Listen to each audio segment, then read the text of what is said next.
Je vous propose qu'on commence. Donc, bonjour à toutes et à tous. Je suis Lucrétia Le Tourneur, votre point de contact dans la communauté Aquagir du programme Eau de la Banque des Territoires. Je suis ravie de vous accueillir dans ce webinaire qui sera consacré au nouveau kit du programme sur les responsabilités administratives et pénales des acteurs de la gestion de l'eau.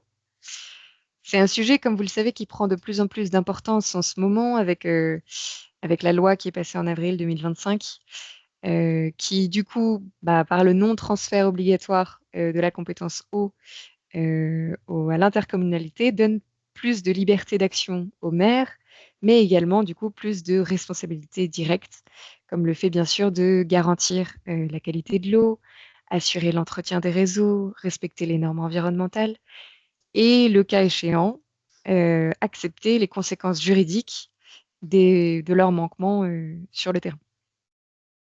Donc, le kit qu'on va vous présenter, il propose des repères juridiques et opérationnels pour sécuriser vos décisions locales, et on l'a pensé avec une conviction. C'est qu'un acteur qui a conscience de ses responsabilités a aussi une vision plus élargie de son champ d'action et des projets hauts qu'il peut et doit mettre en place. Donc, sans attendre, je vais vous présenter les intervenants de notre table ronde. Donc, tout d'abord, Clémence Durossu. Clémence, tu es directrice du pôle environnement du cabinet Seban de Nantes et avocate à la Cour. Oui, bonjour tout le monde. Et Marlène Joubier, Marlène, tu es associée du cabinet de Paris en droit pénal et avocate à la Cour également. Exactement, bonjour tout le monde. Le cabinet Seban, très rapidement, c'est un cabinet qui est spécialisé en droit pénal, droit public et administratif, et dont l'activité est exclusivement tournée vers les collectivités territoriales. Merci également à Sébastien Lafitte d'être parmi nous. Il est chef de projet au sein du programme Aquagir. Donc, pour vous faire un rapide plan du fil rouge qu'on va essayer de suivre dans cette table ronde, chaque intervenant va rapidement présenter son champ d'action. On rentrera ensuite dans la construction du kit des responsabilités et je laisserai ensuite Clémence et Marlène illustrer 2 cas concrets qu'elles ont rencontrés sur le terrain en termes de responsabilité. Donc tout d'abord, Sébastien, à toi l'honneur. Est-ce que tu peux nous en dire plus sur les actions d'Aquagir sur la gestion de l'eau? Merci Lucrétia, bonjour à toutes et à tous. Donc Sébastien Lafitte, Banque des Territoires. Alors, quelques mots rapides d'introduction pour rappeler un peu ce qu'est le programme Aquagir, donc le programme eau de la Banque des Territoires. C'est un programme qui a été lancé dans un contexte où les collectivités locales font face à de multiples enjeux en matière de gestion de l'eau. Ces enjeux portent sur la raréfaction de la ressource, sur la dégradation de sa qualité, sur l'adaptation au changement climatique ou encore sur le fait qu'on a un réseau et des infrastructures qui sont vieillissantes et qui nécessitent des investissements assez conséquents. Et donc, c'est dans ce cadre-là que la Banque des Territoires a créé un programme avec l'ambition de pouvoir accompagner les collectivités locales dans leurs projets de gestion de l'eau et in fine de faciliter et d'accélérer leur passage à l'action.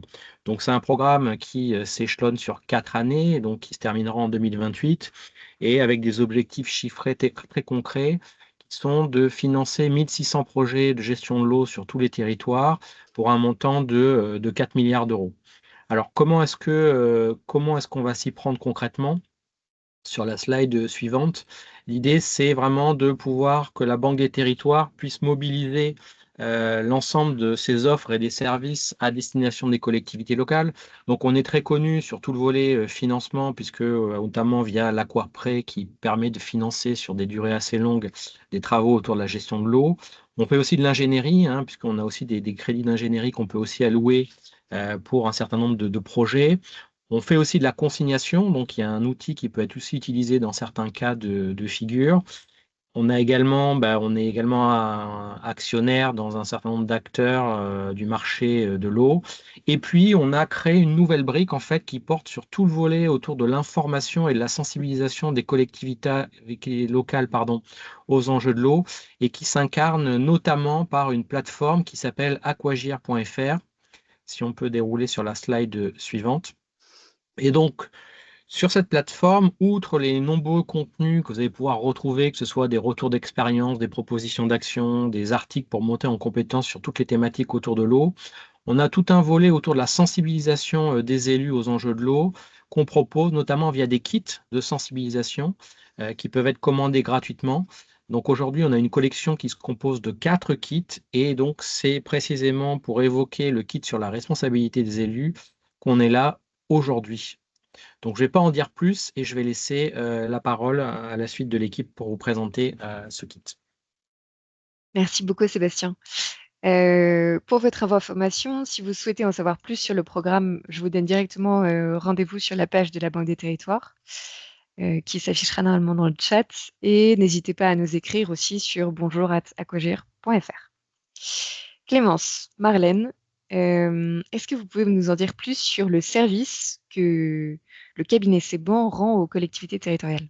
Alors, c'est pas un service, je dirais que ce sont plutôt Des des services. services qui sont nombreux, complémentaires et transversaux. Comme vous l'avez indiqué, on est un cabinet de plus de 100 avocats, implantés principalement à Paris, mais on a des filiales et des bureaux secondaires, notamment à Nantes, à Lille, à Besançon, à Toulouse, Rennes, Bordeaux. Et notre particularité, c'est qu'on est un cabinet dédié à la défense de l'intérêt général et donc des acteurs publics et qu'on couvre toutes les problématiques, tous les sujets que peuvent rencontrer les personnes publiques, c'est-à-dire en fonction publique, en urbanisme, qu'en droit pénal, qu'en marché public, qu'en immobilier, qu'en énergie et j'en passe. Mais évidemment, l'environnement devient un enjeu majeur pour chacun d'entre nous et désormais au cœur des préoccupations des acteurs publics qui doivent prendre en considération cette composante dans leurs réflexions, dans leurs projets, dans la mise en œuvre de leurs opérations.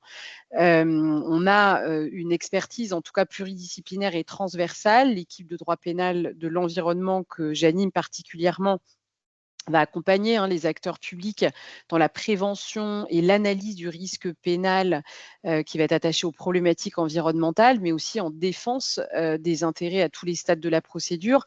Alors, on a plusieurs sujets pénaux environnementaux. C'est évidemment l'analyse du risque en cas de survenance d'une crise climatique comme des inondations, en cas de survenance d'un épisode de pollution, par exemple, quelle qu'en soit l'origine, qu'on en soit d'ailleurs à l'origine ou qu'on l'a subi.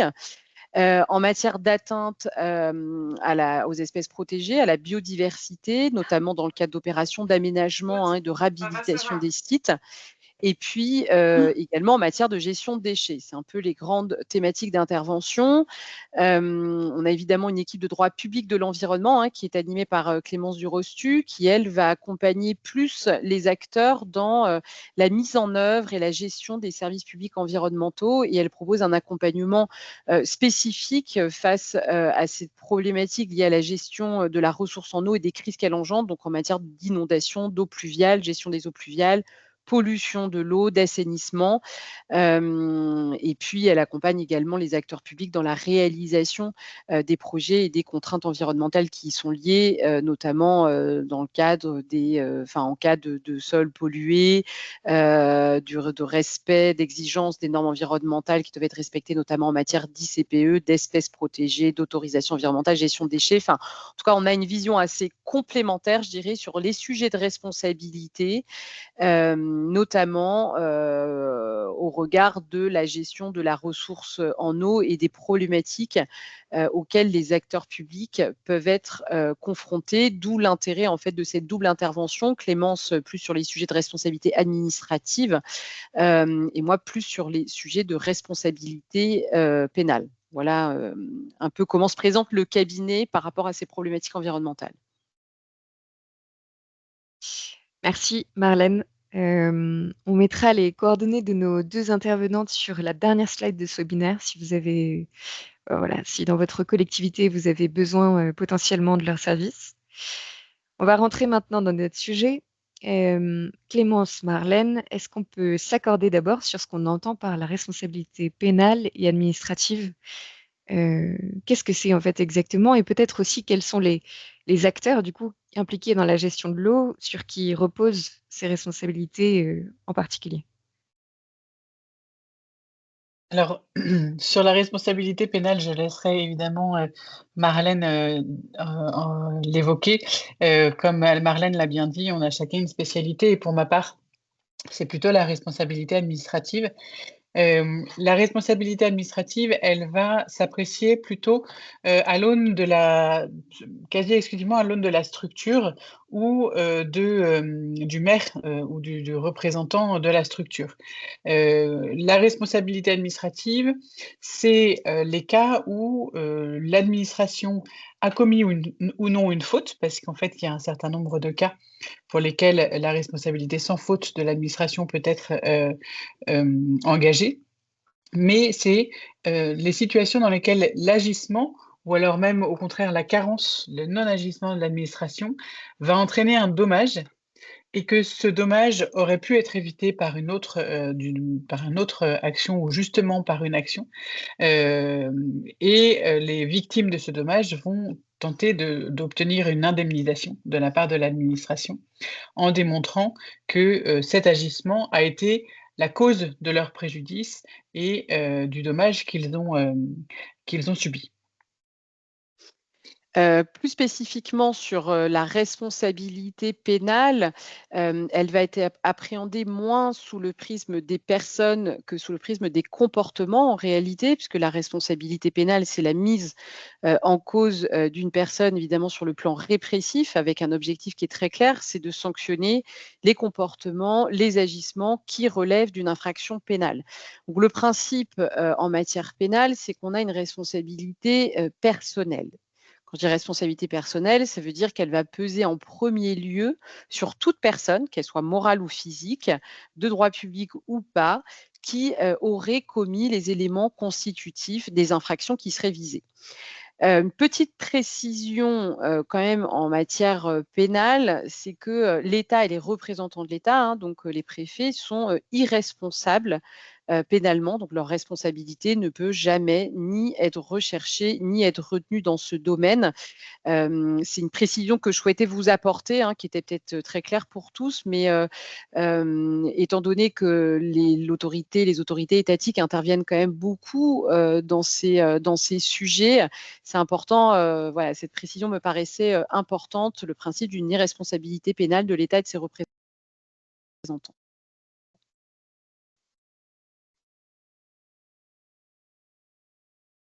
Pénale, elle peut concerner un certain nombre d'autorités quand on parle de la gestion de l'eau, de petits et grands cycles. Et c'est comme ça que le kit a été imaginé. C'est-à-dire que quand il a fallu qu'on se penche sur les différents cas de responsabilité que pouvait engendrer la gestion de l'eau, on a d'abord identifié quelles étaient les personnes et à quel titre cette responsabilité pouvait être recherchée. Et c'est comme ça qu'on a identifié, par le biais de différentes vignettes, différentes autorités qui pouvaient être responsables dans le domaine de l'eau. Donc on a évidemment identifié ces autorités en fonction des compétences qu'elles peuvent avoir. La GEMAPI, l'assainissement, l'eau potable, le pluvial, mais aussi, ça peut être des personnes individuelles, le maire évidemment et les propriétaires. Ils ont un certain nombre de responsabilités qui leur incombent. Ça peut être les propriétaires des cours d'eau qui ont une obligation d'entretenir leur cours d'eau. Ça peut aussi être les propriétaires d'installations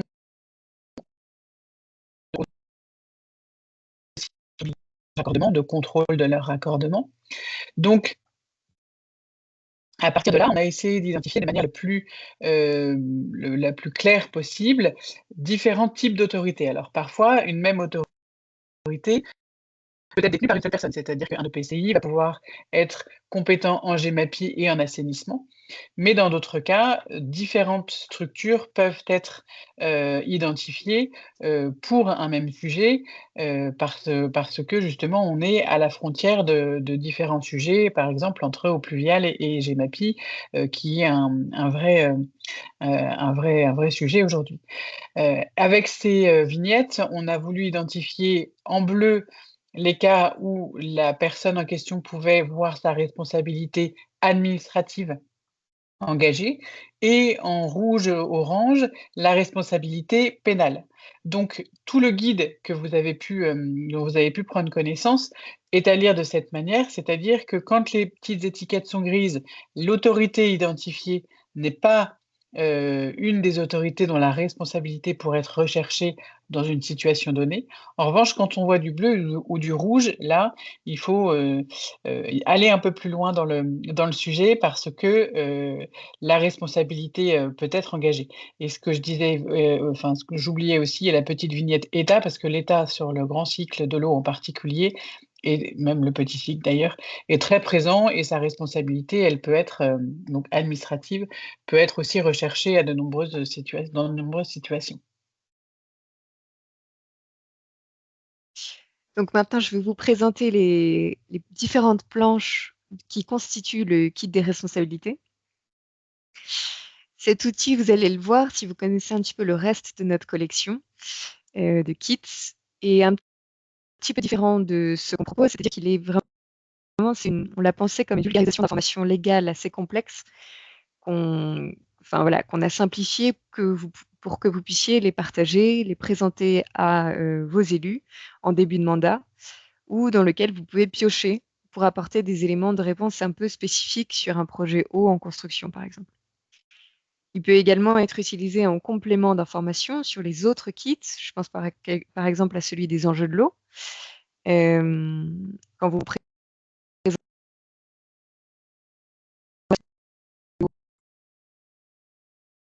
le fond, il répond à euh, les responsabilités que sont l'eau potable, l'assainissement, la GEMAPI et les eaux pluviales. Donc vous avez d'abord deux grandes planches qui se veulent en fait des résumés de responsabilités. Donc là, par exemple, vous avez en fait le condensé de l'expertise du kit, c'est-à-dire pour chacun des acteurs, leur niveau de responsabilité administrative et pénale en fonction des compétences eau et en fonction des 10 grandes questions dont je vous ai parlé. Donc ça, c'est pour tous les acteurs. Et vous en avez un deuxième, qui est la boussole des responsabilités, qui se concentre vraiment sur les responsabilités du maire sur ces 4 grandes compétences eau. Donc ces deux affiches, on les a un petit peu pensées pour qu'elles puissent rester, on va dire, affichées dans le bureau d'un DGS, le bureau d'un maire, pour qu'en fait une équipe puisse y retourner assez facilement et puisse s'en inspirer. Et vous allez voir que le reste du kit est surtout vraiment du détail sur chacune des grandes compétences. Donc, dans chacun des cahiers thématiques, vous avez ce qu'on appelle des fiches situations qui, là, rentrent vraiment dans l'expertise du cabinet Seban pour chacun des acteurs en rentrant plus précisément dans le risque administratif et pénal. Voilà. Clémence, Marlène, après ces explications, est-ce que vous pouvez nous donner des exemples peut-être de problématiques de responsabilité que vous avez rencontrées sur le terrain dernièrement? Et je pensais notamment à deux grandes questions qui sont abordées dans ces kits, qui sont plutôt sur la pollution de l'eau et la problématique d'inondation des territoires. Est-ce que vous avez des cas concrets à nous partager sur ces deux thématiques? Alors des cas concrets, on en a un certain nombre effectivement. C'est vrai que le kit, tel qu'on l'a imaginé, on a, comme disait, Lucrezia, identifié une dizaine de questions qui étaient des questions qui nous ont été posées, régulièrement par un certain nombre de clients qui nous ont confié des dossiers sur ces sujets-là. Donc on a essayé vraiment d'identifier, en fonction de chaque compétence, les problématiques, les plus récurrentes. Et parmi ces problématiques-là, pour, le webinaire, 2 nous ont paru, vraiment, les plus, encore plus importantes que les autres, en tout cas, actuellement. c'est la question de la pollution de l'eau et notamment au PFAS et la question des inondations.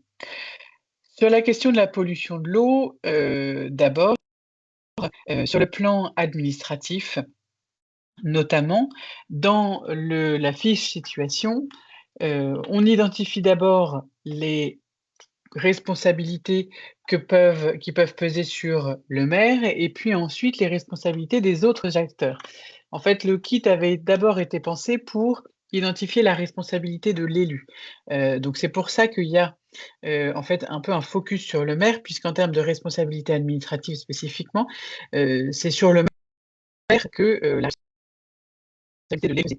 Comme cette responsabilité ne peut pas être entendue seule puisque, comme on le disait, il y a beaucoup d'autres gestionnaires qui interviennent. Ensuite, les autres acteurs sont identifiés dans la fiche. D'abord, en matière de responsabilité du maire, on évoque les pouvoirs de police générale du maire puisque, en vertu du CGCT et de ses pouvoirs de police générale, le maire doit veiller à la salubrité publique et en particulier doit s'assurer qu'il n'y a pas de risque de pollution dans l'eau. Donc déjà, il y a une première responsabilité. Par exemple, si le maire n'intervient pas alors qu'il identifie une pollution sur de l'eau potable ou aussi des cours d'eau, il y a une responsabilité qui peut lui incomber. Mais ensuite, d'autres acteurs sont évidemment impliqués et en particulier, quand il s'agit des PFAS, c'est les gestionnaires d'eau potable. Les gestionnaires d'eau potable ont un certain nombre d'obligations réglementaires à respecter pour distribuer une eau qui est propre à la consommation. Cette obligation est une obligation de résultat, c'est-à-dire qu'il suffit de ne pas, sur le plan administratif, il suffit de ne pas distribuer de l'eau potable telle qu'elle doit répondre aux différentes normes de qualité qui s'imposent pour que la responsabilité de l'administration du gestionnaire de l'eau potable soit engagée. Donc, on identifie dans la fiche les différentes obligations qui s'imposent et puis les mesures qui doivent être mises en œuvre par le gestionnaire de l'eau potable lorsqu'il doit faire face à une problématique de pollution de l'eau. On parle des PFAS parce que c'est évidemment le sujet le plus en vogue entre guillemets aujourd'hui, mais ça vaut pour tout type de pollution de l'eau potable. Donc, on identifie les obligations en matière de salubrité, de qualité de l'eau que le gestionnaire doit respecter en application du code de la santé publique et puis les responsabilités administratives qui peuvent en découler s'il ne respecte pas ces obligations. Donc la deuxième personne, qui est d'ailleurs plutôt principale par rapport à la responsabilité du maire, c'est ce gestionnaire de l'eau potable. Ensuite, la question aussi se pose de la responsabilité de l'État et du préfet, qui lui aussi a un pouvoir de police en matière d'eau et qui peut intervenir notamment lorsque l'incident ou l'accident dépasse les limites d'une commune. Et puis, il a également ce qu'on appelle une police spéciale, qui est la police IOTA, qui est prévue par le Code de l'environnement, qui délivre un certain nombre d'autorisations pour les activités qui ont un impact sur l'eau. Et encore, c'est lui, le préfet, qui doit intervenir quand il y a un accident qui est intervenu, qui a engendré une pollution de l'eau. Donc là, on est moins sur le potable, on est plutôt sur des cours d'eau, qui peut engager sa responsabilité s'il ne fait rien, donc en cas de carence au niveau administratif. Je laisse Marlène sur le sujet pénal.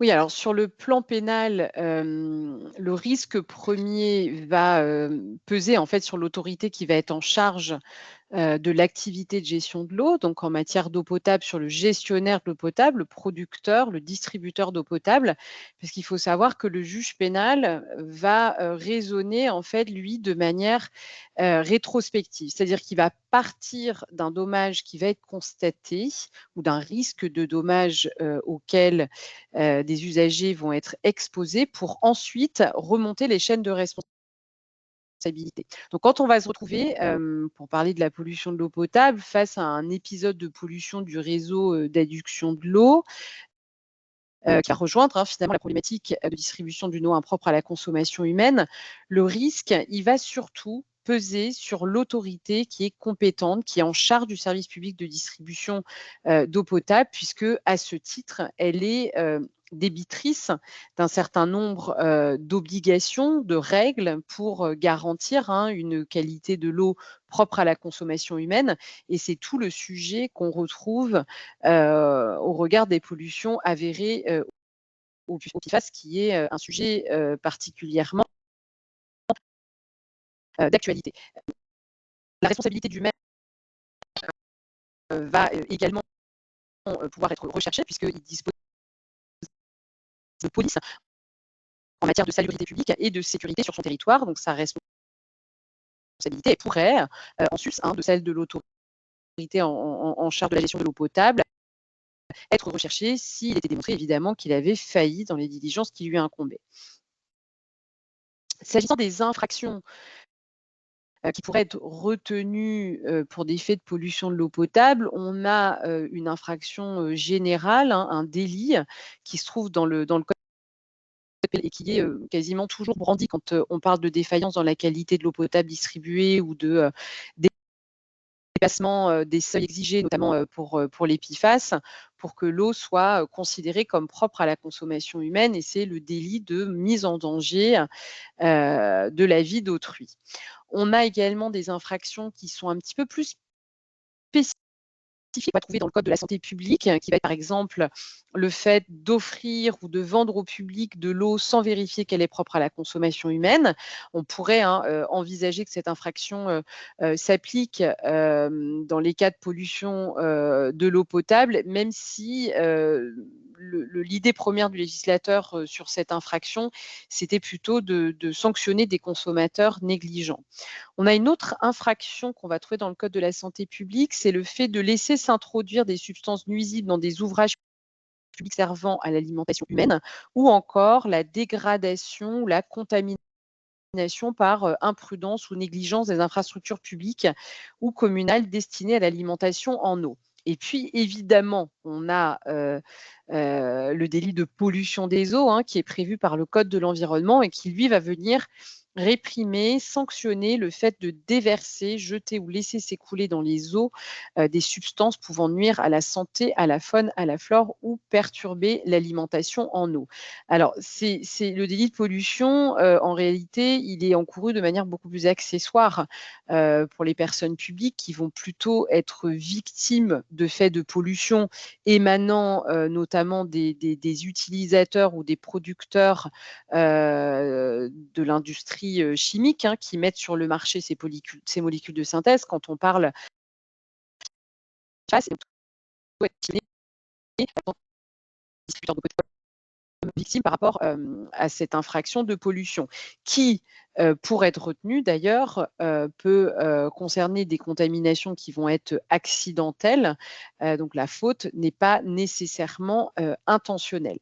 En revanche, quand on va parler de la mise en danger d'autrui, le risque causé à autrui, là, il faudra démontrer une faute, une action positive et pas n'importe laquelle, puisque c'est une faute particulièrement exigence, puisqu'il faut démontrer la violation délibérée d'une obligation de sécurité ou de prudence qui a une valeur législative ou réglementaire. Et puis pour les autres infractions plus spécifiques, c'est surtout une absence finalement de contrôle de la qualité de l'eau et donc un manquement aux obligations qui incombent à tout distributeur d'eau potable qui va pouvoir engager la responsabilité d'une personne, du chef de pollution de l'eau. Ce qu'il faut retenir en tout cas, c'est que en droit pénal, le simple constat en fait d'un dommage ou d'une exposition à un dommage, ça ne va pas enclencher systématiquement une responsabilité ni même une mise en cause. Il faut quand même qu'une faute à l'initiative de cette pollution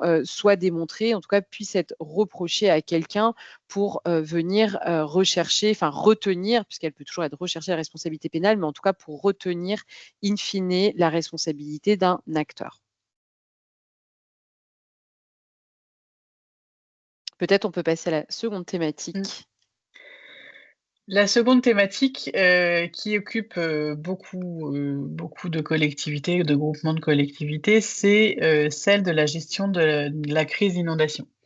On a mis évidemment des cas un peu délicats dans les exemples. Évidemment, tout le monde ne fait pas face à une problématique type la faute sur mer, mais pour autant, tous les élus ont cette affaire à l'esprit depuis que c'est arrivé, et depuis notamment que on a fait peser sur les gestionnaires de digues et les autorités compétentes en GEMAPI un certain nombre de sujets en matière de responsabilité en matière d'inondation. Mais là, la question est abordée sous l'angle vraiment de la crise, c'est-à-dire qu'est-ce qui se passe au moment où comment fait-on pour anticiper la crise, et quelles sont les responsabilités en matière d'anticipation de la crise, et puis comment on doit gérer la crise au moment où elle survient. Ça fait l'objet de 2 fiches sur notre kit, parce que même si on rencontre les mêmes acteurs, les obligations finalement peuvent être différentes dans un cas puis dans l'autre. Encore une fois, on se pose la question de la responsabilité du maire, et cette responsabilité, notamment avant la gestion de la crise, avant que la crise ne survienne, est importante, puisque malgré la gestion des milieux aquatiques et la prévention des inondations, qui est devenue une compétence intercommunale, le maire conserve tous ses pouvoirs de police en matière de prévention des inondations, et ils sont nombreux, puisqu'il y a d'abord son pouvoir de police général, que j'évoquais tout à l'heure, qui est prévu au 22 à l'article au CGCT, dont le numéro m'échappe. 2212-2, non, je crois. Merci, 2212-2. Une pénaliste qui me donne donc ce pouvoir de police général, merci. Et puis il y a aussi un certain nombre de dispositions dans le code de la santé intérieure, de la sécurité intérieure, le code de l'environnement, qui imposent au maire une obligation d'information. Donc même avant la crue, c'est à lui d'informer par tous les moyens des risques d'inondation qui existent sur leur territoire, d'élaborer le dit crime qui justement anticipe ces risques-là, et d'élaborer aussi le plan communal de sauvegarde lorsque sa commune y est soumise, en application des critères qui sont identifiés par le code de la sécurité intérieure. Il doit également, avec l'aide de l'État, faire les inventaires de crues, les inventaires de repères de crues sur son territoire, qui doivent permettre d'avoir un historique des crues, et notamment des crues exceptionnelles sur le territoire communal. Donc le maire, déjà avant la crise, doit informer, doit prévenir, doit informer du risque, doit prévenir en élaborant les documents qui, du coup, doivent justement être mis en œuvre au moment de la crise, et doit faire cet inventaire de repères de crues. Le préfet également intervient en amont de la crise, en établissant l'inventaire des repères de crues avec le maire, en élaborant le dossier départemental des risques majeurs au niveau du département, et en définissant ce qu'on appelle donc le plan Orsec, pareil au niveau du département, qui a vocation à anticiper les mesures à prendre au moment où la crise survient. Et puis, on identifie évidemment le gestionnaire de digue, donc l'autorité compétente en prévention des inondations. Là-dessus, il n'y a pas tellement d'obligations spécifiques qui soient prévues en matière de prévention des inondations, si ce n'est quand même le fait pour les EPCI concernés d'élaborer, de définir les systèmes d'endiguement qui doivent justement prévenir les inondations sur un territoire, et d'exploiter et entretenir ces systèmes d'endiguement de manière à ce qu'ils protègent une zone bien définie, et qui protègent les biens et les personnes qui sont dans ces zones-là. Donc là, on était en amont de la crise. Et donc, évidemment, encore une fois, l'ensemble de ces obligations-là, elles peuvent engendrer une responsabilité si les mesures qui ont été prises étaient insuffisantes. Par exemple, on a une jurisprudence qui, parmi les mesures, les carences qui ont été identifiées vis-à-vis du maire au sujet d'une inondation qui était intervenue sur son territoire, le juge relève qu'il n'y avait par exemple pas de PCS. Alors, ça n'est pas la seule faute qu'avaient commise le maire et la commune, etc., dans la gestion, dans la prévention des inondations, mais le juge considère que le fait de ne pas avoir défini de PCS participe à ce que la responsabilité du maire soit reconnue dans le cas qui a été soumis à son analyse lors de l'inondation. Ça peut être aussi pour le gestionnaire de digue, le fait de ne pas exploiter son système d'endiguement et l'entretenir comme le prévoit le décret digue dans les conditions dans lesquelles le décret digue impose l'exploitation de ces ouvrages. Pour les départements, pour le préfet, de la même manière, si lui-même ne prend pas les mesures en amont de la crise et que le fait de ne pas avoir pris les mesures qui s'imposaient avant la crise et que le fait que l'absence de ces mesures ait contribué à l'aggravation des dommages au moment où l'inondation survient, là aussi, on a des risques de mise en cause de responsabilité administrative qui existent. Lorsque la crise survient, donc lorsque l'inondation survient, une fois encore, le maire est en première ligne, puisque ses pouvoirs de police générale, tant au regard du 22-12-2 du CGCT que du 22-12-4 du CGCT, qui est une disposition spécifique en matière de police administrative du maire sur le risque inondation, donc fait peser des responsabilités à ce titre sur le maire. Et puis évidemment, le fait de mettre en œuvre le PCS, de conduire les opérations de secours sont des obligations qui incombent au maire au moment où la crue intervient. Là également, donc ça fait peser un certain nombre de responsabilités sur le maire en cas de carence ou en cas de mauvaise exécution de ses obligations. On retrouve encore l'État qui, lui aussi, doit assurer la direction des opérations de secours dans un certain nombre de cas, et en particulier lorsque l'inondation dépasse les limites des capacités d'une seule commune. Il doit déclencher son plan Orsec également. Il a aussi un certain nombre d'obligations de prévention et d'information de la population qui pèsent sur lui au moment où la crue survient. Et enfin, le gestionnaire de digue et la collectivité compétente en prévention des inondations, elle aussi a un certain nombre de responsabilités, mais qui sont assez secondaires au moment où vraiment la crue intervient. Le gestionnaire de digue, lui, il va devoir évidemment s'assurer que son ouvrage tient le coup. Mais dès lors qu'il se rend compte que finalement la crue va dépasser le niveau de protection que lui-même a fixé et que ces ouvrages ne pourront plus protéger la population sur le territoire en question, il doit informer le préfet et le maire de la situation et du risque qui existe. Et donc, il doit y avoir un certain nombre de mesures et d'organisation qui doit être bien définie entre les autorités de police et le gestionnaire de digue pour savoir au moment de la crue, quelles sont les informations qui doivent être fournies exactement, et puis surtout, quelle organisation est mise en place par le gestionnaire de digue et par le maire pour assurer la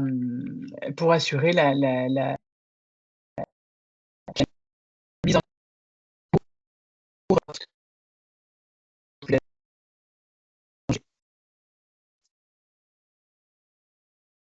sur le plan pénal.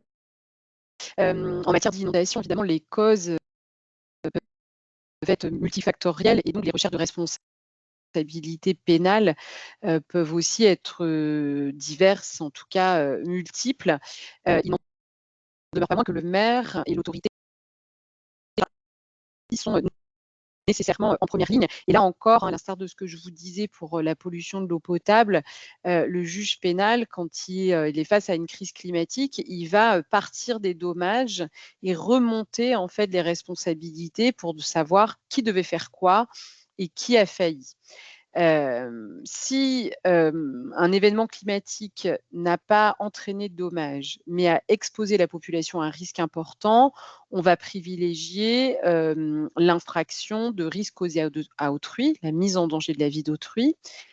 Si nous sommes face à des dommages matériels, ce sera peut-être plutôt le délit de dégradation qui va être retenu. Si nous sommes face à des dommages environnementaux, dans ce cas-là, on ira plutôt sur le fondement du délit de pollution des eaux ou d'atteinte à la biodiversité, par exemple. Mais quand les dommages sont humains, là, en l'occurrence, va rentrer en jeu des mécanismes de responsabilité assez complexes en matière d'infractions involontaires, c'est-à-dire soit de blessures ou d'homicide involontaire, qui nécessitent pour être retenus des fautes d'une particulière gravité, en tout cas qui doivent être qualifiées à l'encontre des personnes physiques, notamment du maire, hein, parce qu'on a un exemple très illustratif pour le coup, qui est le dossier de la faute sur mer et de la tempête Xynthia, où le maire a vu sa responsabilité pénale engagée hein, dans le cadre de la gestion de la crise, donc après l'inondation, où il avait pu lui être reproché le manquement à un certain nombre d'obligations qui lui incombaient en amont pour maîtriser la crise climatique, l'éviter, mais surtout pour mettre en sécurité ses administrés. Ces fautes, le type de faute qui doit être démontré et caractérisé pour engager la responsabilité d'un maire, elles sont d'une particulière gravité en ce sens où il faut démontrer une faute délibérée. Alors, qu'est-ce qu'on appelle une faute délibérée? C'est la violation manifestement délibérée d'une obligation particulière de sécurité ou de prudence. Par exemple, j'avais un devoir d'information de la population qui est prévu par le Code de l'environnement, notamment l'article L125.2. Je l'ai méconnu. Le manquement à cette obligation qui est prévue par un texte législatif pourrait venir qualifier, caractériser cette faute délibérée.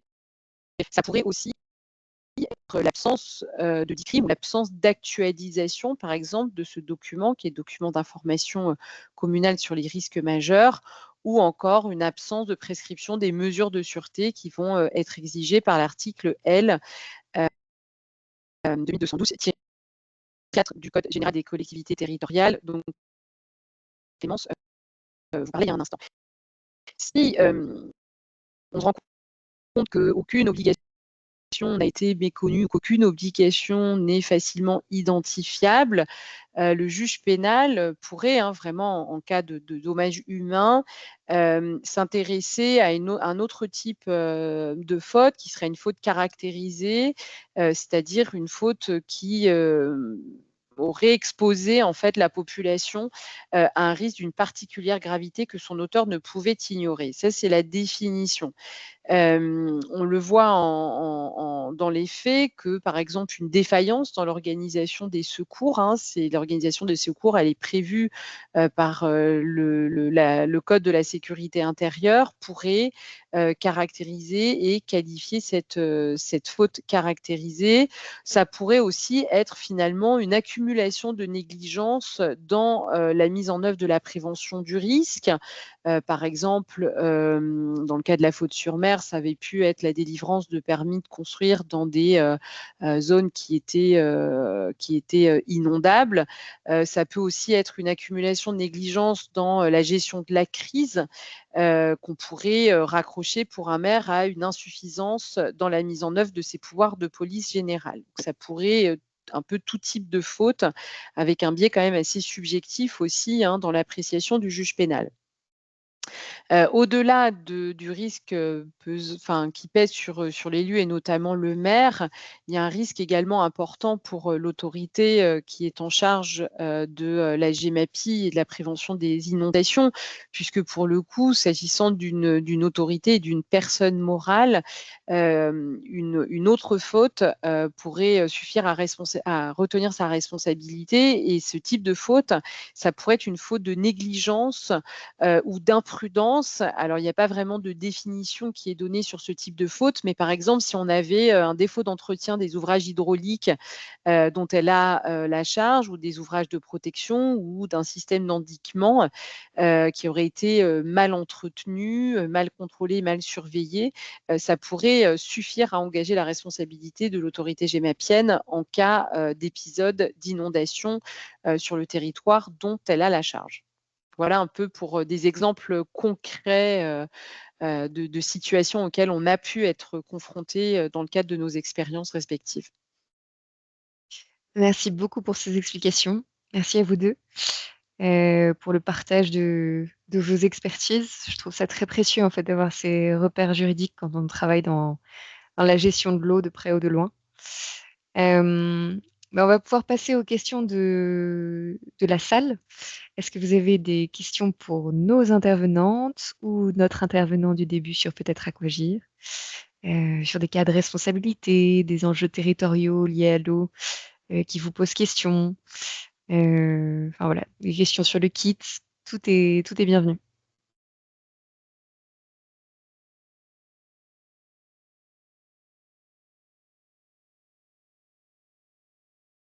Je vois pas de questions dans le chat, je vois pas non plus de main levée. Donc c'est que finalement tout était clair.